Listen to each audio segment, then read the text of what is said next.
जय हिंद साथियों। आपको मैं बता दूं, आपको याद होगा कि जैसे अभी हमारे पीएम जो ऑफ इंडिया जो है मोदी जी, वो कहाँ गए थे? यूएस में गए थे। तो यूएस की जो फर्स्ट लेडी है ना, और जो प्रेसिडेंट है वहाँ की, उनको उन्होंने गिफ्ट दिया था एक ग्रीन डायमंड। अब बोलो ग्रीन डायमंड क्या होता है? तो ग्रीन डायमंड वो डायमंड होता है जो कि लैब टेस्टेड डायमंड होते हैं, लैब के अंदर बनाया जाता है। और ये 7.5 कैरेट का डायमंड था जो कि उन्होंने गिफ्ट के तौर पर यूएस की फर्स्ट लेडी को और प्रेसिडेंट को दिया था। लेकिन यहाँ पर एक अच्छा एडिटोरियल आया है, कहाँ पे? द हिंदू के अंदर सूरत के बारे में बताया गया है कि कैसे यहाँ पर क्या क्या चीज़ें चल रही है, कैसे स्ट्रेस फाइट आउट करने की कोशिश की जा रही है, कहाँ पे? तो रशिया और यूक्रेन वॉर के चक्कर में। और यहाँ पे प्रॉब्लम क्या क्या आ रही है उसके बारे में।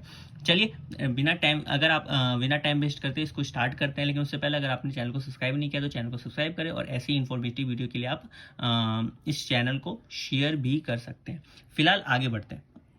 बाकी अगर आप पढ़ना चाहें तो पढ़ सकते हैं, मैं तो बस हाईलाइटेड पॉइंट के ऊपर इंपॉर्टेंट जो पॉइंट्स है वो मैं आपको बता दूँ। सूरत जो है, ईस्ट इंडिया कंपनी जब आई थी तो 17वीं सेंचुरी में उन्होंने पहला अपना इंडस्ट्रियल जो ट्रेडिंग सेंटर है वो सूरत को ही बनाया था। ये इंपॉर्टेंट पॉइंट है, ये आप लोग याद भी कर सकते हैं। सेकेंड चीज़ है, यहाँ पर हुआ क्या है एक्चुअल में, जैसे कोविड आ गया, कोविड के बाद कोविड आ गया। अब कोविड से लोग निकले नहीं, तो उससे पहले उसके बाद यूक्रेन रशिया का वॉर आ गया। तो इसके अंदर हुआ क्या? तो इसके यूक्रेन और कोविड के साथ क्या हो गया, लेबर प्रॉब्लम आने लगी, क्योंकि लोग चले जाते हैं बेसिकली। लेकिन जैसे ही लेबर वापस अपनी सूरत के यहाँ आने लगे, उसके बाद रशिया और यूक्रेन के अंदर वॉर स्टार्ट हो गई। तो रशिया और यूक्रेन के साथ जो वॉर स्टार्ट हुई, इसने इम्पैक्ट किया डिमांड को, है ना, डिमांड को, साथ साथ में सप्लाई को भी इसने क्या किया, इम्पैक्ट किया है ना। तो ये चीज़ इंपॉर्टेंट हमें दिखने को मिल रही है कि जो ये दोनों के बीच की जो लड़ाई है वो कहीं ना कहीं बाकी जो साउथ ब्लॉक है या फिर साउथ जो न्यू डेवलपिंग कंट्री है उनके ऊपर हमें देखने को मिल रहा है। तो इस चक्कर में जब डिमांड और सप्लाई कम हो गई इस वॉर के चक्कर में, तो यहाँ से लेबर का क्या किया गया, टाइम पीरियड घटाने की कोशिश की गई। जो कि छोटे दुकानदार रहे हैं, उन्होंने क्या किया, लेबर को पहले संडे छुट्टी करते थे, अब उन्होंने सैटरडे और संडे दोनों छुट्टी कर दिया। वर्किंग आवर जो पहले 10 घंटे के होते थे, अब उसको भी उन्होंने शॉर्ट कर दिया है, ताकि उनको पैसा कम पे करना पड़े। इस चक्कर से अब जो लोग हैं, जो पीपल्स हैं, उन्हें तो भाई काम करना है, क्योंकि वो बहुत दूर दूर से कहीं ना कहीं कुछ काफ़ी दूर से आते हैं वहाँ पे काम करने के लिए। तो उन्होंने क्या किया, अब थोड़ा सा रुक करना है, ऐसी कंपनियों में स्टार्ट करना है जहाँ पे जो एम्प्लॉय हैं, जहाँ पर जो लेबर काम कर रहे हैं वो करीबन 5,000 से ज़्यादा लोग हैं, है ना। तो बड़ी कंपनियों की तरफ वो लोग मूव करने की कोशिश कर रहे हैं। अगर बड़ी कंपनियों की तरफ मूव करते हैं तो कहीं ना कहीं एक सिक्योरिटी जो है और जो टाइम फ्रेम है उनका वो थोड़ा सा हमें देखने को मिलता है। तो साथ साथ में आप सोचोगे कितने ऐसे एम्प्लॉयर, तो मैं बता दूं आपको 10 लाख से ज़्यादा, अप्रॉक्सीमेट 10 लाख मतलब 1 मिलियन, है ना, 10 लाख मतलब 1 मिलियन पीपल जो है वो एम्प्लॉय है करीबन 5,000 ऐसी फैक्ट्रियों के अंदर, जिसमें 7.5 से 8 लाख के आसपास तो सीधा सीधा क्या है, डायमंड वर्कर्स माने जाते हैं। और ग्लोबली इनका ट्रेड कितना होता है, 2.43 बिलियन का ट्रेड होता है। और अगर ये आने वाले टाइम के अंदर बढ़ने ही वाला है, 2027 के अंदर तकरीबन 3.41 बिलियन के आसपास बढ़ने वाला है। अब आप बोलोगे कि ये तो ठीक है, सब कुछ चल रहा था अच्छा, लेकिन इसमें रशिया और यूक्रेन के साथ दिक्कत क्या आ गई? एक्चुअल में जो सबसे बड़ी दिक्कत आ गई वो ये आ गई, क्योंकि सूरत क्या करता है, डायमंड का कोई वहाँ से डायमंड निकलता नहीं है ज़मीन के नीचे से, वहाँ से क्या करता है, एक रिफाइंड प्रोडक्ट को फाइन किया जाता है। मतलब हम प्रोडक्ट लेकर के आ जाते हैं और फिर उसको हम रिफाइन करके, उसको और पॉलिशिंग करके, फिनिशिंग करके बाकी देशों में उसको हम एक्सपोर्ट कर देते हैं। तो यहाँ पे इसमें 1/3 जो हमारी नीड पूरी करता था वो रशिया अकेले करता था। और रशिया के ऊपर जो वेस्टर्न ब्लॉक है उन्होंने अच्छे खासे सैंक्शन लगा दिए गए, उसकी कंपनी के ऊपर सैंक्शन लगा दिए, जिस कारण से हम उसको परचेज कर ही नहीं पाए। तो आप परचेज आप कर नहीं पाओगे, और फिर ना ही उन्होंने एक और बैरियर लगा दिया कि भैया ये तो ठीक है, अगर आप उसकी चोरी छुपे लेते भी हो, मान लो ले लिया, क्योंकि भारत सरकार ने तो मना किया नहीं है, तो भारत सरकार तो ले सकती है, भारत इंडिया के लोग भी ले सकते हैं, तो आपने ले लिया, लेकिन आप एक्सपोर्ट तो यूएस को ही करोगे ना। तो यूएस, रशिया, इन सबको जब यूएस यूरोप की तरफ जो एक्सपोर्ट करोगे तो वो कंपनियां ही वहां पे बैंड कर देगी। क्यों बैंड कर देगी? क्योंकि वो ओरिजिन पूछ रही है कि भैया बताओ ये ओरिजिन है कहाँ पे, ये आपने जो बनाने की कोशिश की है ये एक्चुअल में आया कहाँ से है। तो ओरिजिन के नाम पर कंपनियों को पास रशिया बताएंगे तो वैसे भी वो लोग नहीं लेने वाले। तो ये सबसे बड़ी अभी प्रॉब्लम फेस आउट करिए कंपनी। आप बोलोगे कि रशिया ये है दुनिया के अंदर या फिर और देशों से मंगा लो, तो यहाँ पे मैं बता दूं आपको कि रशिया के साथ साथ जो हमारा ट्रेड होता है, बेसिकली हम जो इंपोर्ट करते हैं रफ डायमंड, वो कहाँ से करते हैं, रशिया से। बहुत बड़ा हिस्सा हम रशिया से ही मंगाते थे, फिर कनाडा से आता था, ऑस्ट्रेलिया से, साउथ अफ्रीका से, बोत्सवाना से, और कुछ और कंट्री हैं वहाँ से हम लेकर के आते थे। लेकिन जो एक बहुत बड़ा मोटा मोटा जो स्ट्रक्चर था वो हमारा रशिया से आता था। अब बोलोगे बेचते कहाँ पे हो, तो बेचने के अंदर सबसे बड़ा योगदान हमारा अकेले सूरत के डायमंड का 50% यूएस के अंदर ही चला जाता है। वर्ल्ड का लार्जेस्ट डायमंड कंज्यूमर यूएस के अंदर ही चला जाता है।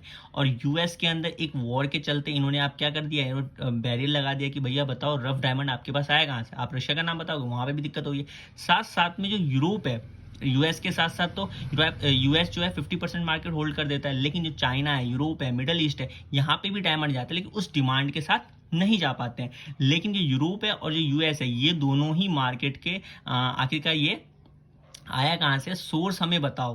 तो ये सबसे बड़ी दिक्कत हमें देखने को मिलती है। इस चक्कर से ये लोग इम्पोर्टेंट। दूसरा सबसे बड़ा कारण जो है कि दुनिया के अंदर जो कोविड आया, फिर उसके बाद क्या कहते हैं यूक्रेन वॉर हुआ, उस चक्कर में एक यूएस के अंदर रिसेशन का भी दौर हमें देखने को मिल रहा है। तो कहीं ना कहीं जब जो रिसेशन, लोग के पास पैसे नहीं होंगे तो लोग स्पेंड करना भी कम कर देंगे। उस चक्कर से क्या हो रहा है, जो ओरिजिन है वो हमें कहीं ना कहीं अब बताने में भी दिक्कत आ रही है। जैसा मैंने आपको बताया कि यहाँ पर दिक्कत दोनों तरफ से आ रही है, मतलब हम ना इम्पोर्ट कर पा रहे हैं और ना ही हम एक्सपोर्ट कर पा रहे हैं। सेकेंड जो सबसे इंपॉर्टेंट चीज़ है, जैसे आपको पता होगा कि मई मंथ के अंदर G7 समिट के अंदर जापान के अंदर हमारे प्रधानमंत्री गए थे। मई में जापान गए थे G7 समिट के लिए। जून के अंदर कहाँ गए थे, यूएसए गए हैं, ठीक है, स्टेट विजिट के अंदर। और जुलाई के अंदर जो अभी कल से ही जुलाई स्टार्ट हो जाएगा, तो यहाँ पर कहाँ गए हैं, यहाँ पे गए हैं वो, यहाँ पर जाने वाले, माफ़ कीजिएगा, पेरिस जाएंगे, है ना। वहाँ पे भी एक बैलिस्टर समारोह होता है, वहाँ पे वो हिस्सा लेंगे, ठीक है, वहाँ पे भी गेस्ट के तौर पर वो जाएंगे। तो फिलहाल G7 जो मई महीने में हुआ, तो वहाँ पे जापान के अंदर भी डायमंड वाला मुद्दा उठा था। लेकिन ये मुद्दा उठने से तो कुछ हुआ नहीं, क्योंकि ब्रिटिश के जो यूके के जो पीएम है, उन्होंने साफ साफ बैंड ही लगा दिया रशियन डायमंड के ऊपर, भाई हम इंपोर्ट वाली चीज़ें लेंगे ही नहीं। ये वॉर के साथ साथ साथ इन्होंने ही नहीं लगाया, न्यूजीलैंड ने लगा दिया, यूएसए ने लगा दिया, जो ब्रह्मस उन्होंने सब ने ही जो ट्रेड था वो कहीं ना कहीं कट ऑफ करने की बात की गई है। अब इसमें आप बोलोगे कि भाई इससे क्या हुआ, हमने सुना था कि बहुत सारी जो ट्रेडिंग हो रही है वो इंडियन रुपीस और रशियन रूबल के अंदर हो रही है, तो कर लो। लेकिन यहाँ पर जो सबसे बड़ा जो चीज़ दिक्कत वही आ रही है कि जो रुपए और वोस्ट्रो अकाउंट जो खोले गए थे वो अभी तक शिफ्ट आउट नहीं हो पा रहे हैं, क्योंकि उनके पास कोई ऐसा कोई मैकेनिज्म बना ही नहीं है कि वो लोग अपनी इन चीज़ों को कैसे करेंगे। और ना ही जो बिजनेसमैन है सूरत के, वो ज़्यादा इंटरेस्टेड है रुपए और रूबल ट्रेड करने के अंदर। इसलिए 9 बैंक को अलाउ तो किया गया, लेकिन 9 बैंकों के साथ साथ ऐसा कुछ हमें देखने को फिलहाल उस ग्रोथ के साथ चीज़ें आगे बढ़ने को नहीं देखे जा रही है। ये प्रॉब्लम आ भी क्यों, ये स्विफ्ट मैकेनिज्म के जो स्विफ्ट पेमेंट सिस्टम है, इससे रशिया को हटा दिया। क्योंकि स्विफ्ट ही एक ऐसी चीज़ है, अगर आप डॉलर में ट्रेड करो, कुछ से भी करो, आप स्विफ्ट के पास जाते हो, स्विफ्ट वहाँ से आपको डॉलर मिल जाएगा, ठीक है। तो यहीं से उनको बैंड कर दिया गया, साथ में रशिया के जो सेंट्रल बैंक है वहाँ से बैंड करने को देखने को हमें मिल रहा है। तो ये चीज़ हमें काफ़ी अच्छे ढंग से समझनी पड़ेगी कि आखिरकार हमें इंडियन गवर्नमेंट को इस पर सपोर्ट करना ही पड़ेगा अपने मर्चेंट अकाउंट को लेकर के। अब मैं बता दूं आपको, जो लेबर आपको देखने को मिलेंगे पटेल कम्युनिटी को देखने को मिलेंगे साउथ गुजरात के पास, जबकि जैन आपको जो जैन कम्युनिटी है वो नॉर्थन पार्ट में देखने को मिलेगी। ये सब के सब कहाँ पे है, तो डायमंड के अंदर काम कर रहे हैं। लेकिन जिस हिसाब से मैंने आपको बताया कि लेबर को भी स्ट्रेस हो रहा है, बिजनेसमैन को भी स्ट्रेस हो रहा है, तो ये कहीं ना कहीं एक बहुत बड़ी चिंता का विषय है। उसी के साथ साथ कुछ जो कंपनियों के वर्कर्स है, क्योंकि उनकी प्राइस जो है, एक तो छुट्टियां अलग से दे दी आपने, क्या कर दी, सैटरडे संडे ऑफ दे दिया, उसका पैसे कट। उसके बाद आपको अच्छे जो कॉज मतलब वर्किंग आवर जो है वो भी खत्म कर दिया। साथ साथ में आपने काफ़ी सालों से जो वेजेस थे उसको भी नहीं बढ़ाया गया है, ठीक है, वेजेस तो नहीं बढ़ाया गया। साथ साथ में ये जो छोटी मोटी कंपनियों में काम करते हैं ना, वहाँ पे पीएफ होता है, ना ग्रेजुटी होती है, ना ही कोई इंश्योरेंस होता है। तो काफ़ी जगह पे हड़ताल भी हमें देखने को मिलती है। कंपनी एक बार बोलती है ठीक है हम आपको देंगे पैसा, वेजेस बढ़ा करके देंगे, लेकिन उसके कोई फ़ायदा नहीं हो रहा है। बाकी मैंने ये सारा न्यूज़ आपको बता दिया है, तो उम्मीद करता हूँ आपको समझ में आ गया होगा। Gujarat Surat east India company, याद रखना 17वीं सेंचुरी के अंदर सबसे पहला यहीं पर ट्रेडिंग सेंटर इन्होंने बनाने की कोशिश की गई थी। बाकी रेस्ट इज हिस्ट्री, बाकी जो हुआ उसके बाद आपको सभी को पता ही है।